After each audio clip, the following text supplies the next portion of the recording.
show up. So why did it take so long since the fire hall was just a few minutes away? News Channel 9's John Pless is digging deeper into the story you first saw on News Channel 9 this weekend. John. Latricia Calvin, unincorporated Hamilton County relies solely on volunteer firefighters, and that includes the Highway 58 Volunteer Fire Department that Commissioner Chester Bankson calls an excellent fire department, but with staffing issues. That's Jack Van's 6,000 square foot brick home going up in flames. Within minutes of the 911 call, Hamilton County deputies and paramedics are on the scene, but no fire trucks for almost 30 minutes. By the time they come here, fire was shooting out in the middle of my house through the roof. Blazes were coming out through the roof. The time they got here, I'm so upset it's pathetic. Neighbors are also very upset about the slow response. There's nothing else we could do except wait and watch it. You would think 30-something minutes is too long to respond when they're 5 minutes away.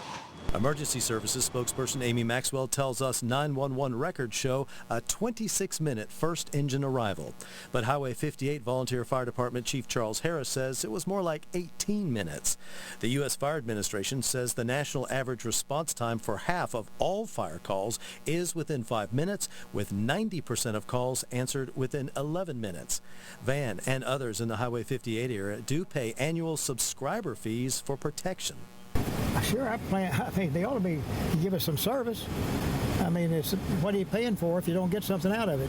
While no one from county government wanted to be interviewed, Chief Harris said he runs an all-volunteer department.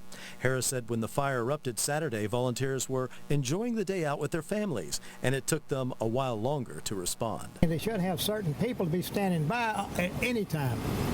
Volunteer means if you can volunteer, then what's your best time that we can depend on you? And get some kind of an organization, in other words. Evidently, they're not organized at all. The closest of 5 Highway 58 stations is just over 3 miles away from the Eagle Bluff community on Hickory Valley Road. It took us 7 minutes to drive between Jack Van's house and that station, and that's with no lights and siren and obeying all signs and traffic lights. Now, these issues with an all-volunteer fire department have prompted other counties surrounding Chattanooga to hire full-time firefighters, with fire taxes in most cases being just as much or less than the subscriber fees people pay for volunteer services in Hamilton County. Latricia?